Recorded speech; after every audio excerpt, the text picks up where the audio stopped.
আসবে আজকে, মেয়ের লাশ বহন করবে। সুতরাং কল্পনাও তো কেউ করতে পারে না যে আমার মেয়ের লাশ, আমার ছেলের লাশ আমাকে বহন করতে হবে। তাহলে বোঝা গেল এই নিঃশ্বাসের কোনো বিশ্বাস নাই। সুতরাং আজকেই প্রস্তুতি গ্রহণ করেন। আমি ভালো হয়ে যাই, আমি ভালো হই, আমি ভালো হই। পৃথিবীর সবাই খারাপ হলেও আমার কিচ্ছু যায় আসে না যদি আমি ভালো হই। কিন্তু একটু তাকায় দেখেন আমাদের সমাজের দিকে, যে আমরা সবাই প্রতিযোগিতায় লিপ্ত কিভাবে খারাপ হওয়া যায়। যদি বলেন মিয়া চাকনুদের নিচে কাপড় বড়, এটা তো হারাম, কত হুজুরা পড়ে। দেখেন একটা গুনাহ করার জন্য রেফারেন্স টানতেছে, এই মিয়া দাড়ি কামাও, কাম করো, তুমি নসরুল উম্মত দাবি করো, দাড়ি কামাও। বলে হুজুর কত বেশি কামায়, কত মানুষে দাড়ি কামায়। মানুষের রেফারেন্স টানে গুনাহ করার জন্য, অন্যায় করার জন্য মানে ভেজাল দিতেছে, ওজনে কম দিতেছে। যদি বলেন ভাইরে এগুলো করো না, মানুষের ক্ষতি করো না, দেখবেন সে উদাহরণ টানে সবাই করে। আমার কাছে কেমন যেন মনে হয় যে সবাই করে, এটা একটা কোন দলিল, এটা একটা মনে হয় যে একটা দলিল, সবাই করে। খুব ভালো করে মনে রাখা, সবাই করে তাই তুমি করতেছো। যেদিন তুমি কবরে যাবে সেদিন তোমার সাথে আর কেউ যাবে না, তুমি একাই কবরে সেদিন যাবে। এজন্য আমি বলি মানুষ খুব চিন্তা করবেন, খুব চিন্তা করা, যে চিন্তা করে তার নাম হলো মানুষ। তিনটা গর্ব অতিক্রম করে মালিকের সামনে দাঁড়ানো লাগবে। আমার আগে যিনি তরুণ ওয়াইজ, তরুণ আলেম আপনাদের সামনে বয়ান করছেন, বারবার আমাদেরকে নাম শিখাইছেন, আল্লাহ বলাইছেন। কার নাম বলাইছেন? আমাদের মালিক হলেন কে? জোরে চিৎকার মেরে বলেন কে? এই আল্লাহর নামটা বারবার আমাদেরকে বলাইছেন। সুতরাং আল্লাহ আমাদের মালিক। এই মালিক কি শুধু এই দুনিয়ার জন্যই না, আখিরাতও। ভালো করে মনে রাখা, আমাদের মালিক আল্লাহ শুধু এই দুনিয়ায় নয়, বা দুনিয়া মনে করেন না এটা হাসিনা খালেদার জন্য আল্লাহ ছেড়ে দিয়েছেন। এই দুনিয়াও কারণ নয়, দুনিয়ার মালিক আল্লাহ, আখিরাতের মালিকও যিনি তিনি হলেন কে? আল্লাহ। এই কথাটা আল্লাহ পাক বারবার সূরা ফাতিহার মধ্যে আমাদেরকে স্মরণ করা। আমি শুনছি আমার আগে যিনি বয়ান করছেন তিনি সূরা ফাতিহা তেলাওয়াত করছেন। আপনারা সূরা ফাতিহা সবাই জানেন। আমাদের দেশে একটা কৌতুকলা কথা আছে, একজনে সৌদি আরব গেছে, অনেক আগের কথা। বাবা জিজ্ঞাসা করছে, কিরে ওই দেশে কিভাবে চলিস, দেশ কেমন চলছে? আব্বা চলা বড় মুশকিল, এখানে কিচ্ছু বুঝি না, কিচ্ছু বুঝি না। এখানে খালি দুইটা জিনিস বুঝি। কি? আজান দেয় যে ওই শব্দটা বুঝি, আজানটা দেয় বাংলায় ওইটা বুঝি, আর যে নামাজ পড়া ওই আলহামদুলিল্লাহ পড়ে এটা বুঝি, আর বুঝতে। তার মানে বোঝা গেল আলহামদুলিল্লাহ সবার মুখস্থ আছে। এটা সূরার নাম যদিও সূরা ফাতিহা, কিন্তু এই আসল এই নামটা দ্বারাই বেশি পরিচিত হয়ে গেছে আলহামদুলিল্লাহ, ঠিক না? এই নামে সবাই বেশি। এই আলহামদুলিল্লাহর মধ্যে একটা আয়াত আছে, করে দেখেন, বারবার পড়াই আমরা।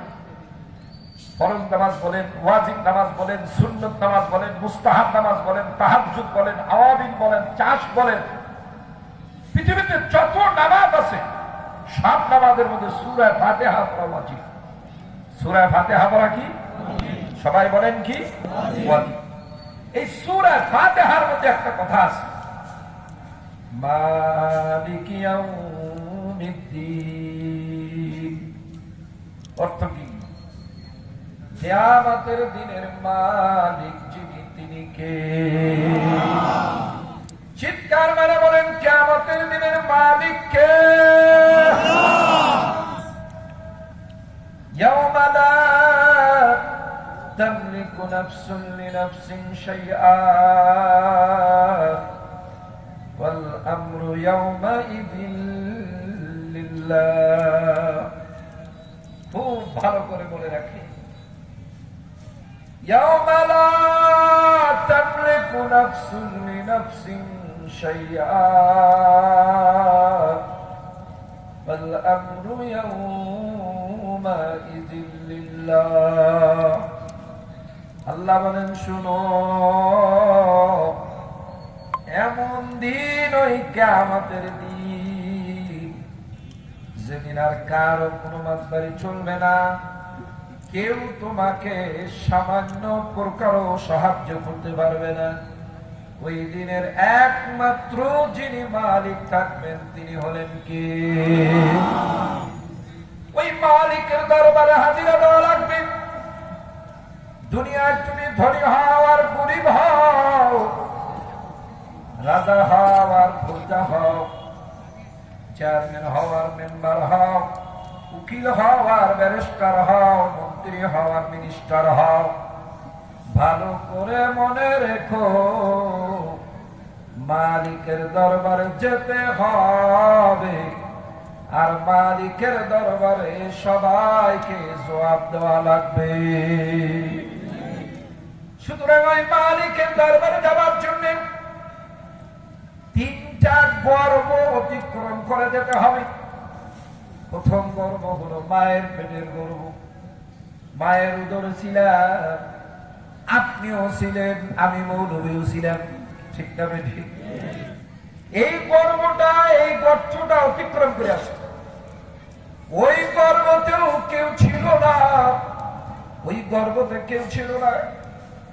মায়ের পেটের মধ্যে আমি একাই ছিলাম। ওখানে আমাকে যিনি এত সুন্দর করে সাজিয়েছেন তিনি কে? এজন্য আল্লাহ পাক কালামে মাজিদের এক আয়াতের মধ্যে খুব আফসোস করে বলছেন, ইয়া আইয়ুহাল ইনসান মা গাররাকা বিরাব্বিকাল কারীম। হে মানুষ, কিসের ধোকায়, কিসের প্রতারণায়, কিসের ধোকায়, কিসের প্রতারণায় আমি দয়াময় আল্লাহ থেকে তুমি মুখ ফিরে আনিলা? মা গাররাকা বিরাব্বিকাল কারীম। আমি দয়াময় রব মালিকের, আমি রহমান, আমি রহিম। ভালো করে চিন্তা করো, আমার আল্লাহর দয়া, আমার আল্লাহর রহমত কত। আমি যে আজকে দুনিয়ায় আসবো এটা আমার বাবা জানতো না, আমার মা জানতো না। আমি যে সুস্থ ভাবে আসবো, আমি যে অসুস্থ ভাবে আসতাম না, আসলে আমাকে কেউ সুস্থ করতে পারতো না। এই যে আজকে আসার সময় শুনলাম একজনের বাচ্চা হয়েছে, সন্তান হয়েছে, একটা পাও, এই ডান পাটার আপনার এই ইটা নাই, এটা কি বলে, রান নাই, এই একটা অংশ নাই, বাচ্চা হয়েছে। এই রান নাই, কিভাবে যে এই টাকাটা গিয়ে এখানে জয়েন্ট হয়েছে? রান নাই, একটা পায়ের নাই। ডাক্তার লাগায় নিছে পাও একটা, কিন্তু ওই পাও দিয়ে আর ব্যবহার করতে পারে না। আমার মালিক দেখাইতেছেন, দেখো কেউ তোমাকে সুস্থ করে দুনিয়ায় পাঠায় নাই, সুস্থ করে তোমাকে এত সুন্দর করে যিনি পৃথিবীতে বানাইছেন তিনি কে? এর পরের আয়াতে আল্লাহ বলেছেন, আল্লাযী খালাকাকা ফাসাওয়াকা ফাআদালা। দেখ আমি আল্লাহ তোকে বানাইছি। কে বানাইছি? আল্লাযী খালাকাকা, আমি আল্লাহ তোকে বানাইছি। বাস আল্লাহ বানাইছেন বললে আমরা বুঝতাম যে মানুষ বানাইছে। হ্যাঁ, মানুষ বানাইছে। মানুষ বললে আমরা বুঝি আমাদের নাক আছে, কান আছে, চোখ আছে, পাও আছে, হাত আছে, হাতের তালা আছে, হাতের তালায় 5টা করে আঙ্গুল আছে, পায়ের তালায় 5টা করে আঙ্গুল আছে। এরপরও আল্লাহ রাব্বুল আলামিন ব্যাখ্যা দিয়ে বলতেছে, আল্লাযী খালাকাকা, আমি আল্লাহ তোকে বানাইছি, ফাসাওয়াকা, সুবিন্যস্ত করে তোকে আমি বানাইছি। দেখ আমি তোকে কত সুন্দর করে বানাইছি। যেখানে নাক দিলে তোকে সুন্দর দেখা যাবে, ওখানে আমি করে নাক দিছি, যেখানে জবান দিলে সুন্দর দেখা যাবে ওখানে জবান দিছি, যেখানে চোখ দিলে তোকে চোখে সুন্দর দেখা যাবে তুই চোখটা ভালোভাবে ব্যবহার করতে পারি সেখানে দিছি। কিভাবে তোকে কানটাকে এই জায়গার মধ্যে তোকে দ্বারা ঠিক করাইছি একটু লক্ষ্য করে দেখেন। এই কানের চতুর্দিকে আবার বেড়া দিছে, 3 দিকে বেড়া দিছে। জীববিজ্ঞানীরা বলেন যদি মানুষের এই কানের উপরের এই চামড়াটা না থাকতো তাহলে সরাসরি শব্দ কানের মধ্যে ঢুকে মানুষগুলো একেবারে কানের তালা ফাইটা মানুষগুলো রক্তাক্ত হয়ে যেত, অসুস্থ হয়ে পড়ত। কি সুন্দর করে আমার আল্লাহ শব্দটা যেন কোনো বড় না হয় ছোট না হয়, সুন্দরভাবে যেন মানুষের কানের মধ্যে গিয়ে শ্রুতি সুন্দরভাবে যেন বুঝে নেয়। আল্লাহ এইভাবে কানটাকে আমাদের জন্য তৈরি করছেন, কে বানাইছে? আমার বাবা মা দরখাস্ত করছিল, কি সুন্দর করে আল্লাহ বানাইছেন। যেখানে লিভার দেওয়া দরকার ওখানে লিভার দিয়েছেন, যেখানে কিডনি দেওয়া দরকার ওখানে কিডনি দিয়েছেন।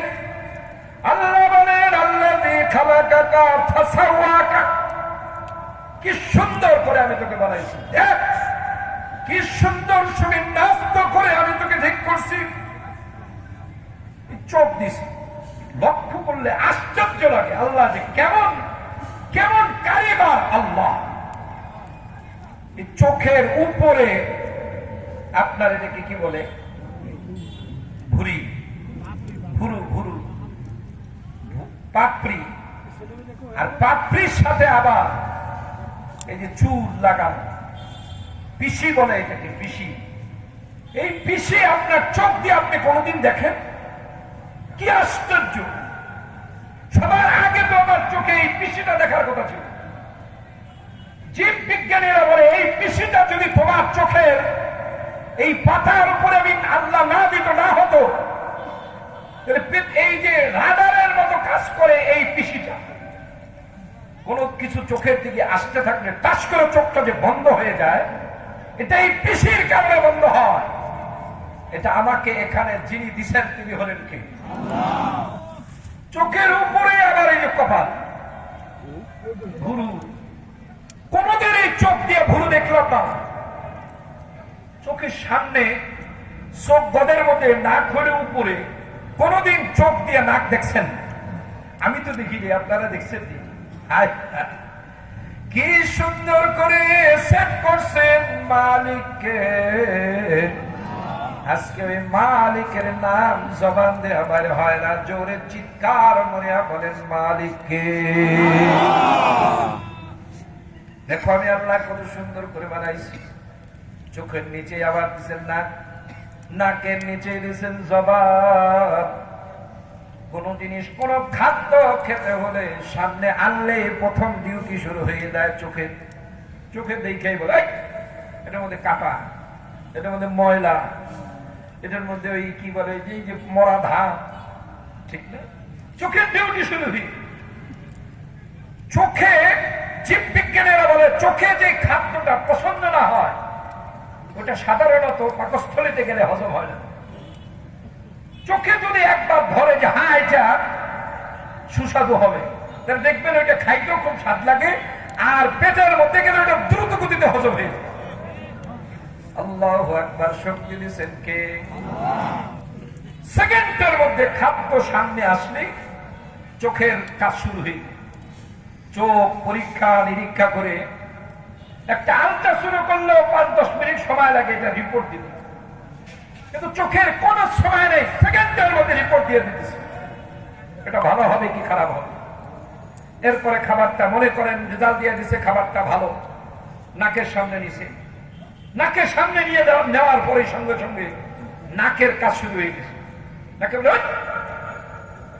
দুর্গন্ধ, ঠিক তবে ঠিক নাকের কাজ শুরু হয়ে গেছে। মনে করেন নাকের রেজাল্ট দেওয়া হয়ে গেছে, মনে করছে ভালোই, বাস যেই নাকি এখান থেকে উঠে মুখে দিচ্ছে, মুখের সাথে কথা বলে যদি আল্লাহ চোখটা দিতে এই কপালের পিছনে মাথার পিছনে তার এই খাবারটারে নিয়ে আগে চোখটারে পরীক্ষা করলো, দেখ কেমন হয়েছে, কথাটা না। নাকটা যদি দিত আল্লাহ এখানে রাবারের দেখান লাগতো, দেখ এটার ঘ্রাণ ঘুরান কেমন, খাইলে হজম হবে কিনা। এরপরে মুখে দেওয়া লাগতো। তুমি আজকে এমনে এমনে পাইছো, দাম দাও না। এই মেশিন একটা তোমার নষ্ট হোক, লক্ষ কোটি টাকা দিয়াও আগের মতো বানাইতে পারবা না। আর আমার আল্লাহ এমন আল্লাহ, ধনীকেও যেমন দিছেন, গরিবকেও তেমন দিছেন, রাজাকেও যেমন 5 পাট্টা দিয়ে বানাইছেন, গরিবকেও আল্লাহ এমন 5 পাট্টা দিয়ে বানাইছেন। কথা বলতে এই যে আমাদের বাংলাদেশে এই আওয়ামী লীগ যে প্রথমবার যখন ক্ষমতা আসে, তখন একজন যোগাযোগ মন্ত্রী ছিল আমাদের মাদারীপুর বাড়ি, আপনারা সকলেই জানেন, আবুল হোসেন সাহেব, শহীদ আবুল হোসেন সাহেব। ওনার বাড়ি আমাদের মাদারীপুরে ভিন্ন থানা কালকিনি উপজেলা। উনি ওই কালকিনি উপজেলার মধ্যে ওনার ক্ষমতা থাকাকালীন উনি আর একটা নতুন উপজেলা করছেন, ওনার ইউনিয়নটাকে উনি একটা উপজেলা করছেন, ওটা ডাসার ইউনিয়ন নাম দিচ্ছে। ওই ডাসার যেদিন প্রথম থানা উদ্বোধন করে, ওই দিন আমাকে ওখানে আবার সন্ধ্যায় ওরা এখানে সবাই আবদার করেছে যে আপনি মা থানা উদ্বোধন করলেন, রাত্রে আমরা একটা দোয়া মাহফিল। তো ওই দোয়া মাহফিলে আমাকে দাওয়াত দিয়েছে। আমি গিয়ে বসতে এই সময় দেখি যে একজন বুড়া মানুষ, বৃদ্ধ মানুষ, কিন্তু দেখতে শুনতে এত সুন্দর, আমি ভাবছি কোন মুহাদ্দিস সাহেব বড় আলেম ঠালেম হবে। তা আমি খুব বড় আলেম, যেমন চেহারা তেমন দাড়ি, ফাঁকা সুন্দর ফর্সা মানুষ। আমি ওনাকে আমার কাছের পাশে বসতে দিছি। এখন ওরা বলতেছে যে আপনাকে যারা নিয়ে আসতে তারা বলতেছে যে হুজুর উনি হলেন আমাদের এই যোগাযোগ মন্ত্রী আবুল হোসেন সাহেবের বড় ভাই। উনি এই এলাকার চেয়ারম্যান ছিলেন, এর আগে আর্মি ম্যান ছিলেন, এরপরে চেয়ারম্যান হয়েছেন। এইটুক বলতে না বলতে ওই ভদ্রলোক বলতেছে হুজুর ওরা যাই বলুক, আমার চেয়ে অসহায় এই পৃথিবীতে আর দ্বিতীয় কেউ নেই। এখন ওনার দিকে মনোযোগটা আরো একটু বেশি আকর্ষণ হয় না? আগে তো ছিল ভাবছি বড় মুহাদ্দিস, বড় বুজুর্গ কেউ হবে এই হিসাবে। জানলাম যে উনি মন্ত্রীর ভাই, আর যারা কিনা দেশে যাইতো হেলিকপ্টার নিয়ে যাইতো, এর ভাই সে বলতেছে যে আমার চেয়ে অসহায় কেউ নেই। খুব মনোযোগ নিয়ে আমি ওনার দিকে তাকাইতেই উনি বলতেছেন যে হুজুর, যে আমার 2টা কিডনির একটা কিডনিও নেই, 2টা কিডনির একটা কিডনিও নেই। আমার এই কিডনি অপারেশন, কিডনি পরীক্ষার জন্য, কিডনি ট্রান্সফার করার জন্য এক মহিলাকে নিয়ে আমরা কলকাতা রওনা হয়েছিলাম, ভারতে রওনা হয়েছিলাম। আমরা বিমানে চলে গেছিলাম, মহিলাটাকে আমার ছেলে ট্রেনে করে নিয়ে যেতেছিল। ওই মহিলা ট্রেনের থেকেই ভাগছে। দ্বিতীয়বার আবার আমার পাশের এলাকা, ওই ডাসার উপজেলার পাশে আবার গোপালগঞ্জের কোটালীপাড়া উপজেলা, আর কোটালীপাড়া আর ডাসার এই 2টা উপজেলার অধিকাংশ নাগরিক হিন্দু। এমন ইউনিয়ন আছে যে ইউনিয়নে মুসলমান 20-25 জন, মসজিদ নেই, এমন ইউনিয়ন আছে। যাই হোক, ওই কোটালীপাড়ার থেকে একটা যুবক ছেলেকে নিয়ে গেছে, হিন্দু ছেলে। তিনি বলতেছেন যে হুজুর আমি যখন নিয়ে গেছি ডাক্তারের কাছে, ডাক্তার বলতেছে যে এই হিন্দু যুবক হিন্দু দেখে সে আর এই অপারেশন করে নেই, ফলে আমার এই কিডনি ট্রান্সফারের সময় শেষ। এখন আমাকে মাসে 2 বার ডায়ালিসিস করতে হয়। প্রতিবার এই সরকারি হাসপাতাল, আর্মি হাসপাতাল যেটা সিএমএম এ আমি আপনার ডায়ালিসিস করাই, 75,000 করে টাকা লাগে, মাসে 1.5 লক্ষ টাকা লাগে আমার এই ডায়ালিসিস করতে। হুজুর তাই বললাম যে আমার চেয়ে বড় অসহায় পৃথিবীতে আর কেউ নেই। আমি ওই মাহফিলে বললাম দেখেন, আল্লাহ রাব্বুল আলামিনের কাছে তোমার আমার কোনো বৈষম্য নাই। আল্লাহ সৃষ্টিগতভাবে পৃথিবীর সব মানুষকে একরকম করে বানিয়েছেন। যদি বৈষম্য থাকতো তাহলে এই এমপির ভাই, মন্ত্রীর ভাই, অথবা তিনি চেয়ারম্যান, চেয়ারম্যানের কিডনি ট্রান্সফার করার জন্য আরেক চেয়ারম্যান দিয়ে দেওয়া লাগতো, ঠিক না বেটি? তাহলে বোঝা গেল আল্লাহ 5 পাট্টা আমাকে যেমন দিচ্ছেন, আমি গরিব আমাকে যেমন দিচ্ছেন, আপনি ধনী আপনাকেও তেমন দিচ্ছেন। আমাদের সকলেরই একজন মালিক, তিনি হলেন কে? আল্লাহ। আল্লাহ কথাটাই বলছেন, আমাকে কি করে তুমি ভুলে গেলা? আমি তো তোমাকে সৃষ্টি করছি, আজকে তুমি আমাকে ভুলে গেছো।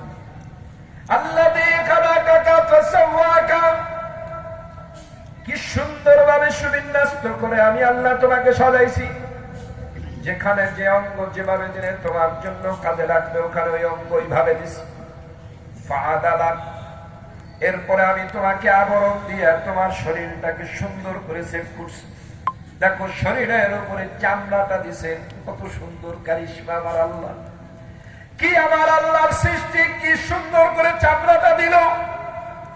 বুকের চামড়া একরকম, পিঠের চামড়া একরকম, হাতের চামড়ার শক্তি একরকম, গালের চামড়ার শক্তি একরকম, মাথার চামড়ার শক্তি একরকম, পায়ের তলার চামড়ার শক্তি আর একরকম।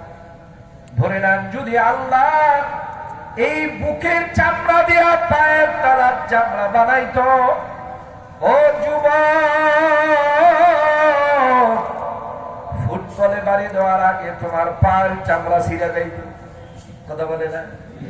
এই যে মুরব্বীরা যারা আছেন, চিন্তা করে দেখেন, 70-80 বছর 50 বছর বয়স হয়েছে, এই দীর্ঘ বয়সের মধ্যে কত জোড়া জুতা তলা আপনি ক্ষয় করছেন, হিসাব করে দেখেন। বলতে পারবেন? বলতে পারবেন এই 60-70 বছরের মধ্যে কত জোড়া জুতার তলা ক্ষয় হয়েছে? বলতে পারবেন? কিন্তু আপনার পায়ের তলার চামড়া কি কোনোদিন ক্ষয় হয়েছে? খুব মালিককে ভুলে গেছো, মালিক আজকে মনে পড়ে না। বুঝিয়া রাখিও, এই দিন দিন না আরো দিন আছে, এই দিনে কে নিয়ে যাবে সেই দিনের কাছে। খুব ভালো করে মনোযোগ দিয়ে তারপরে কবরের দিকে হাইতে আমার আল্লাহ বলে, দেখ আমি কত সুন্দর করে ধরে বানাইছি। ফি আই সূরাতিন মা শা